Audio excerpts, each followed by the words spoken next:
નમસ્કાર દોસ્તો, સ્વાગત છે તમારું ફરી એકવાર ટ્રેડિંગર ચેનલમાં। દોસ્તો, આ વિડીયોમાં હું તમને બતાવીશ કે કઈ રીતે કઈ જગ્યાએ ઇન્વેસ્ટમેન્ટ કરવાથી તમને 14 થી 15% રિટર્ન જનરેટ થવાનું છે।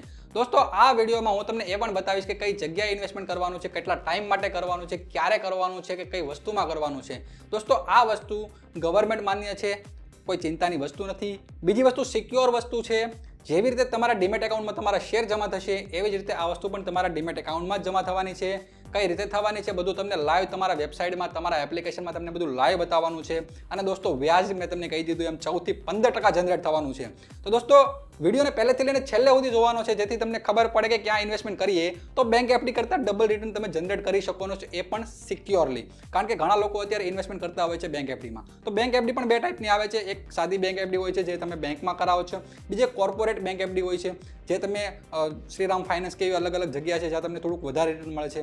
જેમ કે તમે શ્રીરામ ફાઇનાન્સમાં કરાવો છો તો તમને થોડુંક વધારે રિટર્ન મળે છે સાદી એફડી કરતાં। તો એવી જ રીતે દોસ્તો, આ વસ્તુમાં તમે ઇન્વેસ્ટમેન્ટ કરો છો તો તમે 14 થી 15% રિટર્ન જનરેટ કરી શકો છો। તો દોસ્તો, વિડીયોને પહેલેથી લઈને છેલ્લે સુધી જોવાનો છે। જો તમને એવું લાગે કે આમાં ઇન્વેસ્ટમેન્ટ કરવા જેવું છે, નીચે તમને ડિસ્ક્રિપ્શનમાં લિંક મળી જશે અથવા તમને સ્ક્રીન ઉપર નંબર પણ શો થતો હશે, ત્યાં તમે કોન્ટેક્ટ કરીને મારી ટીમની સાથે વાત કરી શકો છો। તમને ડિટેલમાં બધું સમજાવી દેશે કે કઈ રીતે તમારે કેટલું ઇન્વેસ્ટમેન્ટ કરવાનું છે, કઈ રીતે કરવાનું છે, તમને બધું જ ડિટેલમાં તમને બતાવી દેશે। અને જો તમે ચાહો તો તમે ઇન્વેસ્ટમેન્ટ કરી શકો છો અને સિક્યોરલી સ્ટોક માર્કેટ કરતાં પણ સિક્યોરલી તમે ઇન્વેસ્ટમેન્ટ કરી શકો છો। તો દોસ્તો, સૌથી પહેલાં હું તમને બતાવું કે કઈ કઈ જગ્યાએ તમે ઇન્વેસ્ટમેન્ટ કરી શકો છો અને કઈ કઈ જગ્યાએ તમને કેટલું રિટર્ન મળે છે અને કઈ જગ્યાએ તમે ઇન્વેસ્ટમેન્ટ કરો તો એનું રિટર્ન તમને સૌથી સારું મળી શકે અને સિક્યોર મળી શકે। તો દોસ્તો, સૌથી પહેલાં આપણે ઇન્ડિયામાં કે પછી ગુજરાતમાં સૌથી વધારે ઇન્વેસ્ટમેન્ટ થતું હોય તો એ છે ગોલ્ડમાં। તો ગોલ્ડમાં લોકો ઇન્વેસ્ટમેન્ટ કરે છે, ક્લિયર? તો એમાં કેટલું રિટર્ન મળે છે આપણે જોઈશું। બીજી વસ્તુ છે સિલ્વર। સિલ્વરમાં ઇન્વેસ્ટમેન્ટ લોકો કરે છે પણ થોડુંક ઓછું કરે છે। બીજું થઈ ગયું સ્ટોક માર્કેટ। ચોથું થઈ ગયું મ્યુચ્યુઅલ ફંડ। બેંક એફડી કરે છે લોકો। અને આપણે જે આ વિડીયોમાં વાત કરવાના છે એનું નામ છે એનસીડી। કેટલા લોકો એવા છે જેને એનસીડીનું નામ સાંભળ્યું છે? કોમેન્ટમાં લખીને મને બતાવો કે મેં એનસીડીનું નામ સાંભળ્યું છે અથવા હું ઇન્વેસ્ટમેન્ટ કરું છું।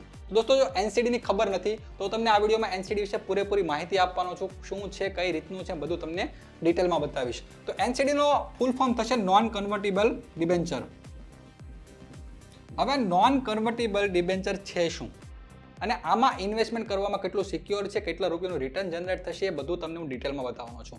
તો નોન કન્વર્ટેબલ ડિબેન્ચર એટલેનો મતલબ શું થાય?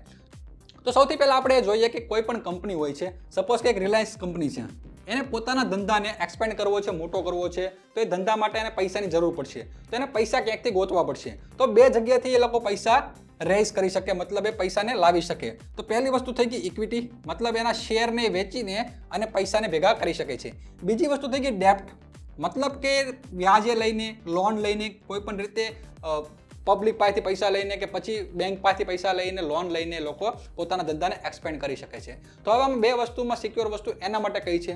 તો જો ઇક્વિટીને ડાયલ્યુટ કરશે, મતલબ કે એની પાસે 100%ની માલિકી છે, તો એમાંથી સમજો કે 20%ની માલિકી વેચે છે, તો એ પબ્લિકને વેચી શકે, મોટા ઇન્સ્ટિટ્યુશનને વેચી શકે, એવી રીતે અલગ અલગ જગ્યાએ ઇક્વિટીને વેચી શકે। તો સમજો કે એની પાસે 20% ડાયલ્યુટ થઈ ગઈ, મતલબ હવે એની પાસે કેટલી કંપની રહી? 80%। તો મતલબ એની કંપનીની હિસ્સેદારી થોડીક એની વેચાઈ ગઈ, મતલબ એની પાર્ટનરશિપ ઓછી થઈ ગઈ। તો દોસ્તો, એ ઇક્વિટી ડાયલ્યુટ કરવા કરતાં સૌથી પહેલો ઓપ્શન સિલેક્ટ કરશે ડેપ્ટનો અને પછી ઇક્વિટીમાં જશે। તો ડેપ્ટનો મતલબ શું થાય કે એને સમજો કે 12% કે 13% લોન લીધી, બરાબર? તો એને વ્યાજ ભરવાનું છે ને કેપિટલ ભરવાનું છે અને ધંધાને એક્સપેન્ડ કરી શકે છે। તો એ સૌથી પહેલાં ટ્રાય કરશે કે ડેપ્ટ લે, મતલબ લોન લે। તો ડેપ્ટમાં હું તમને બતાવું કે ડેપ્ટમાં પણ બે પ્રકાર આવશે। તો દોસ્તો, હવે આપણે જોઈએ ડેપ્ટ વિશે। આઈ થિંક તમને ઇક્વિટી તો ખબર જ છે, ઇક્વિટી મારે તમને સમજાવવાની જરૂર નથી કારણ કે ઇક્વિટીનો વિડીયો પણ નથી। તો દોસ્તો, હું તમને ડેપ્ટ વિશે શીખવાડીશ કે ડેપ્ટમાં કઈ રીતે એ લોકો ઇન્વેસ્ટમેન્ટ કરી શકે। તો ડેપ્ટમાં પણ તમે સમજો કે આપણે બે વસ્તુ આવે છે। તો એ પહેલી વસ્તુ આવશે અને આપણે બોન્ડ કહીશું, કે સરકાર જેને ઇસ્યુ કરે છે ને બોન્ડ કહેવાય। તો બોન્ડ પણ એક સિક્યોર વસ્તુ છે। ઘણા લોકો બોન્ડમાં પણ ઇન્વેસ્ટમેન્ટ કરતા હોય છે, એને આપણે ડેપ્ટ ફંડ પણ કહીએ છીએ। અમે પણ ઇન્વેસ્ટમેન્ટ કરાવીએ છીએ, પણ market to market condition wise અલગ હોય છે। તો ડેપ્ટમાં પણ ઇન્વેસ્ટમેન્ટ કરાય, પણ એનું રિટર્ન કેટલું હોય? એનું રિટર્ન થોડુંક ઓછું હોય ઇક્વિટી માર્કેટ કરતાં। તો બોન્ડમાં ઇન્વેસ્ટમેન્ટ થઈ શકે। બીજી વસ્તુ થાય ડિબેન્ચર। તો આ એક આ બોન્ડનો પ્રકાર જ થઈ ગયો, પણ આ વસ્તુ મોસ્ટલી પ્રાઇવેટ કંપનીઓ જ બહાર પાડે છે। તો ડિબેન્ચર પ્રાઇવેટ કંપની બહાર પાડે છે અને બોન્ડ સરકારી કંપની લગભગ બહાર પાડે છે. તો ડિબેન્ચર આઈ થિંક તમને ડિબેન્ચર સમજાઈ ગયું છે કે ડિબેન્ચર મતલબ એક ડેપનો પ્રકાર જ થઈ ગયો કે તમારી પાસેથી લોન લે છે કે કોઈ પણ મોટા ઇન્સ્ટિટ્યુશન પાસેથી લોન લે છે તો એને આપણે ડિબેન્ચર કહીશું. હવે ડિબેન્ચરમાં પણ બે વસ્તુ આવશે, એક આવશે સિક્યોર ડિબેન્ચર અને બીજી આવશે અનસિક્યોર ડિબેન્ચર. તો સિક્યોર ડિબેન્ચર એટલે શું અને અનસિક્યોર ડિબેન્ચર એટલે શું? તો સિક્યોર ડિબેન્ચરનો મતલબ થશે કે સપોઝ હું તમને એક એક્ઝામ્પલ આપું કે સપોઝ કે તમે કોઈ પણ બેંક પાસે લોન લેવા જાઓ છો તો તમને બે ટાઈપની લોન આપી શકશે, એક સિક્યોર લોન હશે, એક અનસિક્યોર લોન હશે. તો સિક્યોર લોનમાં શું થશે કે તમારે સામે કંઈક પ્રોપર્ટી એને ગીરવે આપવી પડશે.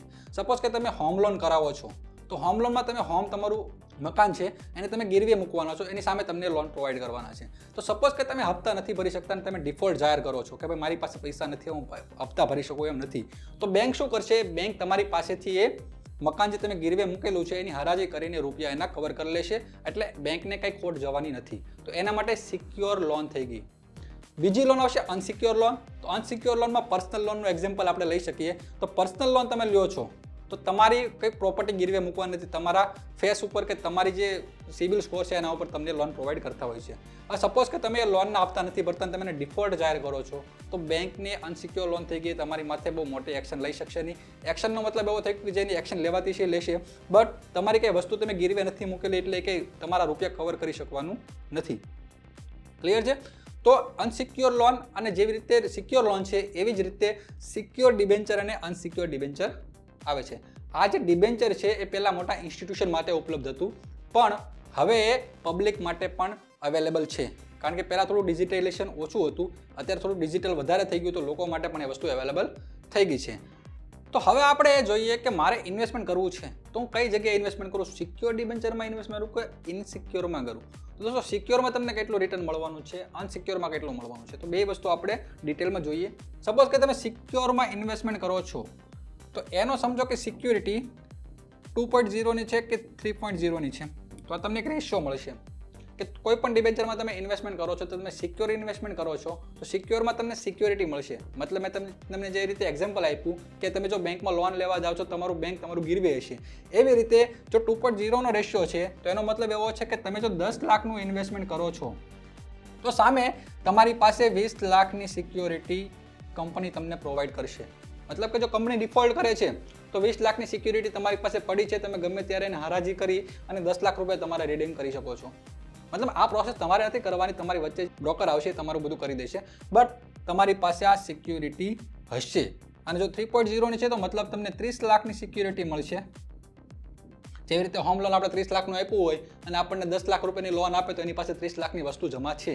તો એવી રીતે તમે 10 લાખનો જો ડિબેન્ચર બાય કરો છો તો તમારી પાસે 20 કે 30 લાખની તમારી પાસે સિક્યુરિટી હશે, તો તમે એમાંથી એ હરાજી કરીને તમારા રૂપિયાને કવર કરી શકો છો, જો એ ડિફોલ્ટ જાહેર કરે તોની વાત છે. નકર ટાઈમ ટુ ટાઈમ તમારા જે વ્યાજ હશે આવતું રહેશે અને તમારી કેપિટલ પણ ટાઈમ ટુ ટાઈમ આવી જવાની છે. તો દોસ્તો સિક્યોર ડિબેન્ચર આઈ થિંક તમને ખબર પડી ગઈ છે. હવે આપણે જોઈએ અનસિક્યોર ડિબેન્ચર શું કહેવાય. તો અનસિક્યોર ડિબેન્ચરમાં બીજું કાંઈ નવીન નથી, પણ તમારી પાસે કંઈ સિક્યોરિટી નહીં હોય પણ આનું વ્યાજ થોડુંક વધારે હશે અને આનું વ્યાજ થોડુંક ઓછું હશે. ઓછું એટલે આનું 14 થી 15% મેં કીધું છે તમને સિક્યોર ડિબેન્ચરનું. અનસિક્યોરનું થોડુંક આના કરતાં વધારે છે, કારણ કે જેમ તમે રિસ્ક વધારે લેવાના તમને રિટર્ન વધારે મળવાનું. તમે સ્ટોક માર્કેટ કરો છો તો આઈ થિંક તમને ખબર જ હશે. તો આઈ થિંક 14 થી 15% બેર મિનિમમ ઇનફ છે યાર. બેંક એફડીનું ઓલમોસ્ટ ડબલ છે યાર. 7% વ્યાજ ચાલે, 14% મળે તો ઇનફ થઈ ગયું યાર. જો દોસ્તો તમે કોઈકને પૈસા વ્યાજે આપતા હો કે પછી ઉછીના આપતા હો તો એના કરતાં આ બેસ્ટ વિકલ્પ છે, કારણ કે એમાં તમારી સિક્યોરિટી કંઈ આવતી નથી. જે તમે માણસને પૈસા આપ્યા હોય એટલી જ તમારી સિક્યોરિટી છે. મતલબ એ ભાઈને કંઈ થઈ ગયું તો તમારી કંઈ સિક્યોરિટી નથી. જો તમે 1.5% વ્યાજ કે 1% વ્યાજે આપતા હો તો ધીસ ઇઝ અ બેસ્ટ. તમે આ સિક્યોર ઇન્વેસ્ટમેન્ટમાં જઈ શકો છો, તમારી પાસે કંઈક સિક્યોરિટી તો હશે. તો દોસ્તો જો તમે ઇન્વેસ્ટમેન્ટ કરવા માંગો છો તો નીચે નંબર અહીં શો થતો હશે, એ નંબર ઉપર કોન્ટેક્ટ કરીને તમે માહિતી મેળવી શકો છો. ક્યાં ઇન્વેસ્ટમેન્ટ થવાનું છે, કઈ રીતે થવાનું છે, બધું તમને સવાલના જવાબ મળી જશે. એની સિવાયના કંઈ વધારાના સવાલ હોય તો નીચે કોમેન્ટ કરીને પૂછી શકો છો. વિડીયો જો તમને ગમ્યો હોય તો વિડીયોને લાઇક કરવાનો છે, વિડીયોને શેર કરવાનો છે. જે લોકો ઇન્વેસ્ટમેન્ટ કરે છે પણ એને સિક્યોર ઇન્વેસ્ટમેન્ટ કરવું છે એ લોકોને શેર કરી દેજો. અને જો તમે ચેનલમાં નવા છો કે પછી આ ટાઈપના કે આના રિલેટેડ સ્ટોક માર્કેટ રિલેટેડ તમે વિડીયો જોવા માંગો તો ચેનલને સબસ્ક્રાઇબ કરવાની છે. તો દોસ્તો મળશું આવતા વિડીયોમાં નવા ટોપિક સાથે. ત્યાં સુધી જય સિયારામ.